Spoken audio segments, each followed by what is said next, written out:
Okay. Um, I am so excited for today's guest. She is without a doubt one of my favourite actors, an absolute powerhouse in her talents that see her on film, TV, and stage, where she holds court and shines.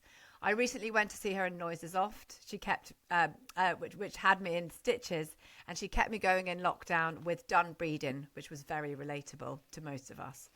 She has a new drama, The Wives, out soon, and more recently founded an incredible charity, We Free Women. And if that wasn't enough, she is a fantastic mum of two and becoming a very, very great friend as our relationship builds, which I feel really grateful for. So, Tamsin, thank you so much for joining me today. Thank you, Kate. It's a pleasure. So we met actually, sort of properly in person last week when I had the privilege of coming on to your We Free Women retreat, which we are going to get to.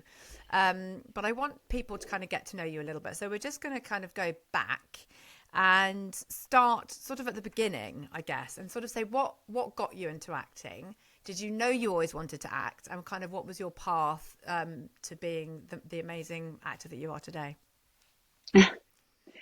I don't know about that, but yes, when I suppose I was always drawn to performing in some way. When I was about 12, 13, I joined a local, like a amateur dramatic group called Stage Struck Youth Theatre. And that I think is where the actual buzz and the passion and the love of it came from, because we would rehearse for months and months and then we'd do like a week of shows in a professional theatre. And although it was amateur, it was really quite a high standard. And the camaraderie and the vibe and the feeling of rehearsing and then putting something together and then being on stage and harmonies and, the same buzz that I get from it now just hit me bang. And so I was like, I knew that it was something that was fueling me, but I didn't necessarily know, you could make a living from it. That was my thing, was that I just wanted to carry on doing that. So then I went to drama school and did 3 years at London Studio Centre, did a lot of musical theatre, drama, dance there, and left there feeling like, I don't know, I think I always felt like I never really thought I was going to earn a living from it. I mean, my ambition was to be in Cats, the musical. I Oh, saw I it love 9 times. And then I'd auditioned for it a few times. And when I eventually did actually get a role in it, I couldn't do it because I was doing something else. And I thought, oh my God, I'm not even doing my ambition because I've got something else. Because by then my ambition wasn't my ambition anymore. I'd kind of taken a few other turns and it'd become less dance and more acting. And so, yeah, so that was the way it started. And then I went up to Scarborough and worked with Alan Ayckbourn on a few of his productions, which was just marvellous because being directed by the man, he's our most prolific writer, British writer, apart from Shakespeare. So being directed by this man on his own work was, I just feel like I learned so much in that rehearsal room over that 2 year period, doing 3 different productions with him, 4. And so that was a really lovely springboard. And I'd done 8 years of musical theatre in the West End and off West End. And then a couple of tellies and then EastEnders I got when I was 28. So I feel like I left college at 19, between 19 and 28. It was all theatre. It was, touring, it was West End, and it was joyous, is what I mainly remember. The joy of theatre, the joy of being on stage and hearing like the voices. So I wasn't much of a singer, but hearing the singing around you was just so inspiring. I love that. Being in a company with such, yeah, being in a company with all that talent, I think it still really moves me and fuels me. So yeah, it's Yeah, inspiring stuff really. I can And see then that. Like, sorry, I was yeah, gonna say, I can see in your face when you're talking to me, like that smile, and it's sort of like igniting like maybe memories. Because I guess from that stage of musical theatre, you were then caught up doing TV for quite some time. yeah. And I didn't go back to musical theatre until I did Sweet Charity, which was now over 10 years ago, maybe 12 years ago. Yeah, I was 39, 40. And that was the last time I did a musical, and I probably won't do one again because it feels like that was like the pinnacle. So where would you go? It's like I don't really know what else I could do, but I do absolutely love it. Yeah, and you are But great. now I think that You the look at thing with home on TV, stage. I love it. I do love it. But I think with television, it's a different discipline. It's a completely different discipline. But I love it just as much. It's just different. I like to try and vary it up. But yeah, Yeah, I I mean mean, it that's never quite ends, good. does it? You Yeah, I don't know. climb this. Yeah, you just climb, don't you? And it's not like a ladder that keeps going up. You just sometimes you go sideways with a job, and then the other way with a job, and there's always something that pulls you in when something comes through. I love Um, that because so yeah, you're it's just get almost. Oh, sorry, I was going to say I love that answer because you're almost leading into that sort of next question. I want to dive a little bit into it because obviously, as a female actor, and you've done this first stint. You said you then came out and then came back in at sort of 39 in terms of doing that musical theatre. Did you is it harder as I guess as a female actor, perhaps not maybe when you're younger, but did you notice a difference? What's the kind of, having been in it not for so long, making it sound like it's you've been in it for so long. How has I guess the how has it changed being a woman in acting, in terms of everything really? And we're going to obviously come on to that menopause piece because I'd love to know, from you having obviously done both sides and then coming back to it sort of as you're saying when you're 39 and going on stage, 40 maybe anxiety, things like that. But let's just go a little bit with sort of women in acting, because I know also what would be interesting to talk about is how perhaps in this later stage they're not necessarily represented enough, and that's something that really I think needs to be addressed at some point. But yeah, let's go with women in acting, and kind of I'll let you carry that on. yeah. So basically, how the industry has changed, in my view, in my opinion, is that when I was first going into the industry, there was definitely an expectation of how someone would look.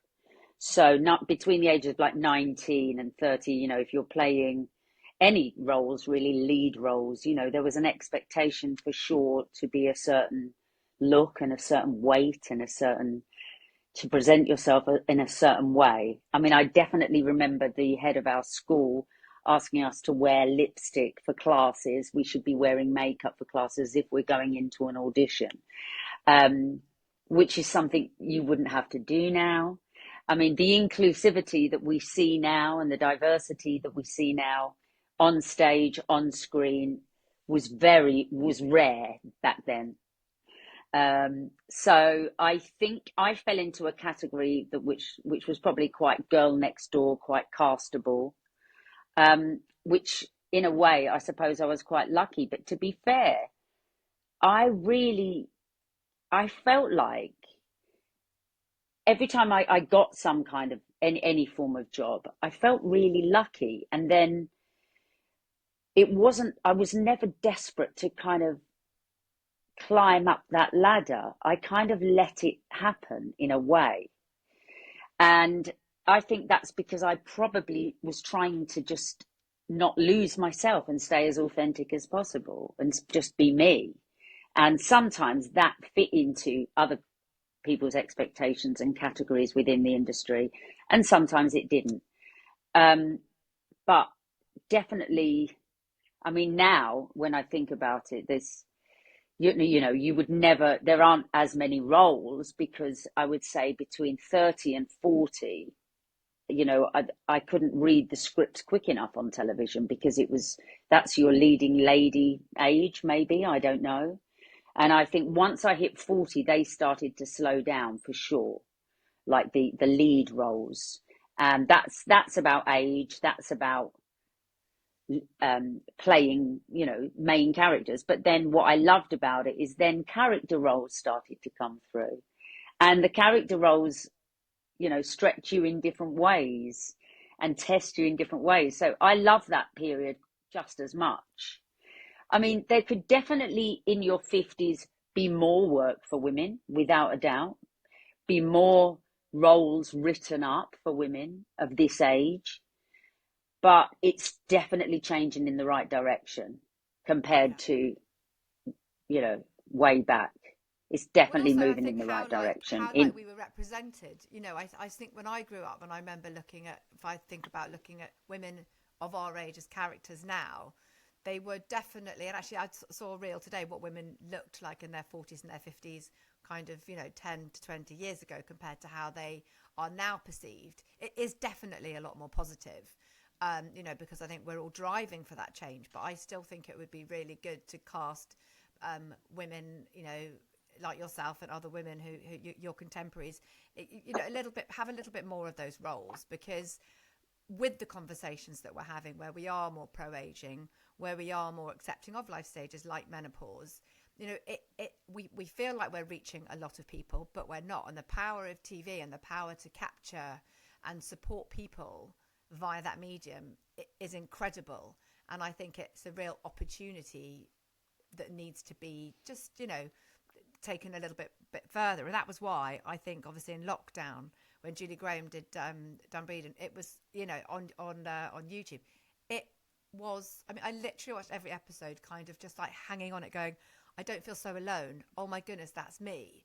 And I think there's a real power in that. Yeah. Oh, absolutely. I mean, I think a lot of people. It's quite astounding how many people tuned into that in lockdown. I actually think my perimenopause became I became aware of it, or I started it, I don't know. But during that time, my perimenopause definitely started. I definitely started to notice that the all of those symptoms that Julie was writing about in such a funny, clever way, all of those symptoms were happening to me. And I thought, well, I've got that. I've got that. I'm feeling that. And being able to exercise it through like an acting series, or whatever you want to call, comedy drama, 15-minute episodes, meant that I was kind of exploring it at the same time during lockdown, what's going on. And yeah, I mean, I don't think we always thought once it was finished, it should move on to proper television. Proper television, what is that these days? But it should move on to your channels, because the majority of people that watch BBC One, BBC Two, ITV, Channel 4, Channel 5, the majority of the people that watch that in this country are women of a certain age. And those people aren't seeing themselves on television as much as they should. So even though we did Julie took the fully written episodes of 30 minutes each that I thought were brilliant. We took it around and nobody was interested. People liked the concept, but they'd say, oh no, we've got something about women and menopause. But 51% of the population goes through the menopause. To have one thing on one channel at one time, it really feels like you could, not just slip it in, but you've got five mates. It doesn't have to be about the menopause. It can be about the fact that these five mates are funny, they're interesting, they're clever, they're sharp. They just happen to be going through the menopause at the same time, perimenopause. But the stories, humour is brilliant. So personally, I think they've missed a trick, and we might one day be able to convince someone to actually make it. But yeah, it was a big time for me, because I remember Julie phoning me up, and Kate Thornton at one point saying, oh God, get some HRT before this hits you. Get some HRT. And I was like, why? What's going to happen? What's going to happen? And Julie said, I just want you to get it before you get the rage. And I remember saying, what's the rage? And now Julie's like a hippie. She's laid back. I've never seen her angry, really. I mean, she's angry about the right things, but she's a pretty easygoing woman, and she'd got the rage. So I kind of went to my GP almost in a preventative way, because I didn't want to get the rage. And yeah, I think I nipped it in the bud quite early on. So is Pleased your, about. would I'm you not say saying your it's perimen? always. Yeah, I was going to say, do you feel like it's been seamless, or could you pinpoint No. certain symptoms? Oh, pinpoint certain symptoms. Well, I remember that my kids would say that they'd say, are you all right, Mum? Because I would be much quicker and, much more highly strung. not so laid back, more highly strung, a bit snappy. And then I'd start crying. And they'd be like, "Are you all right?" And then that's when I realized that was perimenopause. Yeah. Um, but now, then we started laughing about it. So it feels to me like dumb breeding, having Julie Graham around as well to tell me that that's what was happening was quite integral to my process. The brain fog, not remember anything, walking into rooms, going, I don't know why I'm here, finding everything, like really crying at everything. And the main thing for me was that I juggle a lot of plates at once. And when I hit that stage, I couldn't keep them up. And I couldn't look after both my children and make sure my dad was okay and check in on anyone. I mean, and try and run a business and try and still, you know, learn lines. Learning lines was a big thing. I couldn't Yeah, I was get them going to in my say. head. Didn't matter how many. Yeah, that was the big one. And sometimes I still struggle now, to be fair. I used to be able to look at it 3 times and I knew it. And now it takes a lot longer. But that's a lot of that is age. My eyesight, all, a lot of it's age, a lot of it's perimenopause. But I suppose what I really like, that it makes you go inward into a journey of self-discovery because you have to, because you can't just keep sticking your energy out there anymore because you haven't got it and you're spent. And so because I was so spent, I had to go, whoa, wait a minute, I can't do this anymore. And I had to go in. And that's where the beginning of my healing journey started. That's where I started on a mindfulness journey. That's when I started finding different ways to exercise, different forms of self-care that weren't what they used to be. The cutting down on the things that I used to love, like having a drink or whatever. So basically, things I had to shrink and hone in on what I needed to Yeah. be able to look after anybody else again. I think we've had a fairly similar journey. I know we've spoken about this sort of before. I think both of us have that high energy where we're real givers, and that's really clear from you setting up and putting your really heart and soul into We Free Women, which we will come on to.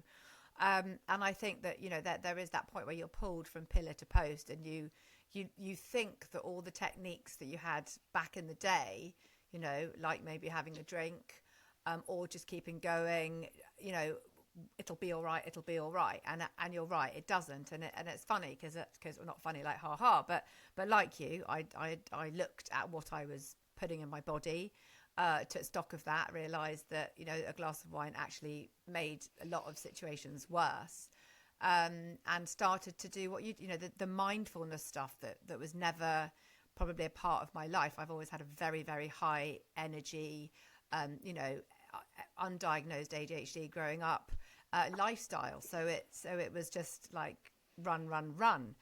And it brings me on, actually. We'll come to the exercise part because I know that we've done a little bit of that. But when you did the fear, the ice baths, because Oh, I think for you, and again, freeze, correct me if I'm freeze the fear, freeze the fear. So correct me if I'm wrong. freeze the fear. Yeah, yeah. Yeah, I remember that being almost like a slight turning point because I think with the traumas, with all of that sort of stuff, the water therapy for me was extraordinary, because I think you get in that cold and you can't think about anything. You have to focus on your breath work and your mind goes blank, and there are no worries. And I think what comes out of that are the things that you need to get out, that you just layered and layered. And I think for you, freeze the fear, a certain element of that happened. And did you like cold water before, I guess, is my question. And what was your experience with that? Yeah, how did that help you? I think the whole experience of Freeze the Fear was a real turning point in my life. It definitely changed my life. It made me realize that I'm stronger than I think I am and more resilient than I think I am. And that I feel like what that did, that 3 week experience, is it proved to me that I don't push myself enough or that I've got lazy in I suppose challenging myself and and I didn't like cold water before I went. In fact, I hate the cold. And when I got there, I think it was the cold water was just one part of it. It was so, I mean, there were so many ingredients to how I came back feeling like I'm going to change my life for the better. And I think a lot of that is meeting other people that are such high achievers that really push themselves. I felt like the lazy actor that didn't really do anything, you know. And it wasn't true because, like you, from for a very long time, it's run, run, run. I'm probably undiagnosed ADHD, who knows? And when I was there, I had to go inward. I had to focus. No phones, I think, was the major thing because we were allowed a phone call a week back to our children. But every single conversation and every single moment you're in, you're fully committed because you're not picking up your phone. And that was a major thing, I think. So every conversation, every challenge, every breathwork session, you couldn't escape it. You were in it wholeheartedly. And I really believe that it wasn't just the cold, that it was all of those challenges. And they all made me like reassess my commitment to myself. Yeah. And I think when you came back from that, how did you then like implement that into your day-to-day life? Because obviously coming from all of that and then you're suddenly back to the rat race and you've managed to implement that. You've managed to now um, find and try and hold that space for other women. Was that when you started to have that idea about We Free Women? Do you think that that planted a seed?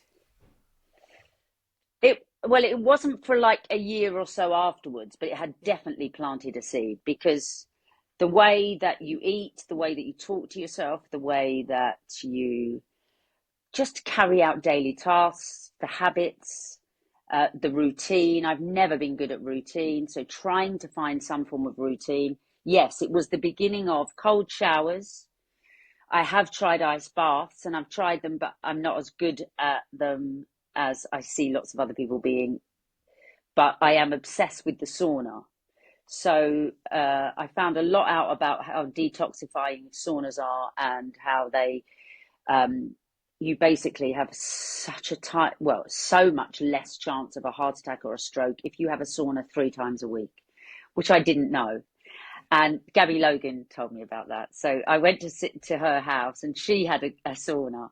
And, you know, Gabby Logan's like a superwoman, Trojan kind of warrior woman. You know, she is committed to health and bettering her life. And so, you know, I had that thing of what would Gabby do in lots of situations afterwards. Um, I think I helped her chill out and try and go with the flow a bit. And she helped me be more assertive. And so I invested in a one person sauna, which was my biggest thing, my biggest addiction now, I suppose.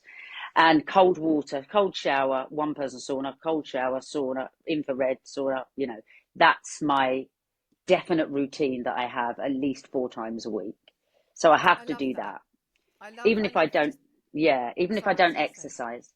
Yeah, I love the way you spoke Go then on. because I think as well, and I don't know, I'd love you can clarify me this. I think there is a real support now of women that perhaps that there wasn't before. I think that women now we're sharing more, we're sharing our journeys.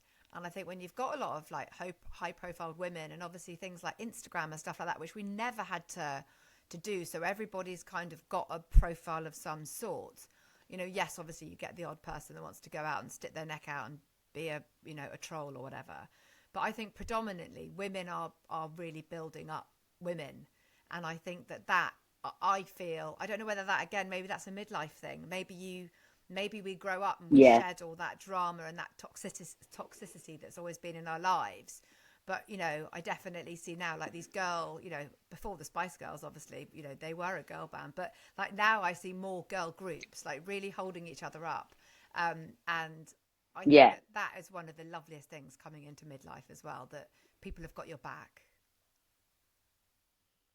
Oh, definitely, absolutely. And the women that I've also met through We Free Women have been just, oh, these are my people, my women are my people. I mean, we still say, I've just had my cousin on the phone, Francesca, and we're both single mums, and we were both just saying, we just want to live on a commune that we create that's like a retreat with all women and their kids. And the kids can come and go as they please because they're probably a bit older now.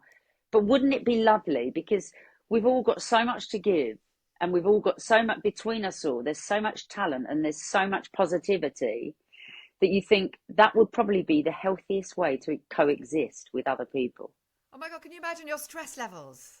They would be like, there would be so many people there willing to empty a dishwasher or put the laundry on, or, I don't know, just do something that you didn't want to do. You wouldn't have to ask. It would kind of be done, and no eye rolling and no sort of, anyway, we won't go Yeah, down that route because we could sit here and talk and about that no, forever. But yeah, just that it's support. it's more Um, it's it's more, Kate, the actual inspiration you get from yeah. other women.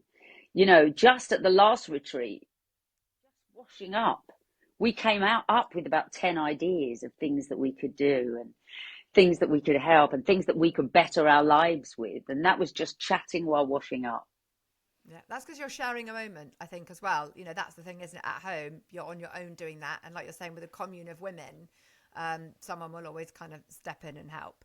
I'm going to bring us a little bit Yeah, forward and talk about what you do in terms of like exercise and diet, because I know you love your yoga, you love that sort of movement. And recently you've been getting a little bit yeah. more into weights. We're going to get you a little further into weights if we can. But that must be hard Mm. again, and I know it is. It's very hard with the job you have to sometimes stay on top of those things. If you've got to go away, you've got filming, you've got a busy schedule, and obviously exercise being really really important. How do you slot that in, and Yes. what does that look like? Well, I'm still not very good with routine. The best routine with exercise I've had is probably when I was training with you at the beginning of the year. So between, I think it was the 1st of Jan and the 7th of Feb, which was when I went to Malta to film The Wives, you and I were training 3 times a week, 2 or 3 times a week, which was perfect for me because that was my introduction to weights. And I, before then, have never ever picked weights up. I mean, it just ridiculously, it looked like something that either men do or weightlifters do. And you taught me that I can get the kind of definition I want, or lose weight even, or tone up everything just by using weights, which before I really thought you had to run. I mean, I didn't, but I just felt like I was opting out by only doing yoga. Yeah, hot yoga is always my thing. And it does become cardiovascular in a hot yoga room. I mean, I love it. I go to 3 tribes around the corner, and it's like having a sauna and doing your exercise at the same time. So if I can combine doing 2 yoga classes a week and maybe 2 weights a week with you or someone on the app, then that to me is a great exercise week. But it obviously doesn't always happen like that. In fact, Yeah. a lot of the time, you'll be on set and you finish set, and then you've got to try and eat before you learn lines and then get picked up in the morning or go down to set at 6 in the morning. So, but now, for instance, I've got a nice period before I start my next job, and that is going to be, I'm focusing that on health and exercise. So I reckon what we should do, we should set up like a kind of on-set workout thing, right? Because I think that, it would Yes. be amazing for people like you who are in the industry, because for the mental, and for the crew, the cast and the crew. I used to back in the day, I used to do locations for films and commercials. And, it is the location managers there first thing in the morning, 5 o'clock. And, that's hard graft. They're Yeah. their last person at day, often sat in the car for ages. And I kind of think that we've come so far in understanding the power of exercise for our mental well-being. But does it necessarily then translate into every discipline and every job and every career? It probably doesn't. But actually, imagine the cast and crew, everyone take half an hour. We're going to go and do 20 minutes of something. you know, it might just like power everyone in the day. Anyway, there we are. There's an idea that we can think about. I love that. I love Yeah. that. But you know what I'd love to do? Like the next thing I'm doing, I can't talk about it yet, but the next thing I'm doing is a little bit of theatre, and maybe we could do a lunchtime slot. Yeah, I would be up for that because I just think it is those it's those little things in the day. And I did in fact the last podcast I did with someone who was just saying, you know, they really don't have any time to do it at all. And actually, if they could do it in the workspace, or they could, you know, it would make all the difference to kind of their mental well-being. I'm going to pull us forward just Yeah, because I know we definitely. could sit here and talk all day. So Yeah. we free women. Obviously, I had the privilege of, Yes. of coming down for the day last week, and it's incredible. The energy that all of the girls had that are facilitating is extraordinary. The food, the experience, and what you're giving women. Because you know they are very, very hard things to do, retreats, because you have to give your all and all of your energy. Like tell us about We Free Women, because we need to keep this going, and we need to be having these every month somewhere to help the women that you're helping, because seeing them Yeah. flourish, and I only saw them flourish in like a day, um, was extraordinary. Yes. Oh, it just, I mean, it fills me with such pride and such kind of passion because I mean, you probably know this story. I was on a retreat and I just thanked them because I just had some amazing treatment. And I thought, this, gosh, I feel great. And I was solo, traveling solo. And that night I posted something saying thank you to the retreat for hosting me. And so many people said, I need this. People commenting, I need this. I really could do with this. I haven't got the money, or I can't get the time off from the kids, or I'm working 2 jobs. And I just thought, actually, I go on retreats solo to try and, especially since the menopause, to try and um, balance myself out so that when I come back, I'm full up with energy again, and to tap myself back into myself. And loads of people everyone needs. Think how many women are holding up pillars of society and families, and they don't have the chance to do that. And so loads of people commented, and then I started thinking about it, and then tons and tons of practitioners and people that you don't need to actually preach to, that are already converted, that know about mindfulness, they know about self-care, they know about a healing journey, they know about how to, tap into nature. They know it's mainly, a lot of it is when women hit them perimenopause, they too had to do the looking inwards. They couldn't do it anymore. Or the rat race had got too much and they had to come out. Sometimes you just want to step back from society and hide for a bit. And that's what retreating is. And basically, the practitioners and the people that already have worked this out coming forward saying, I would love to help. I know so many people.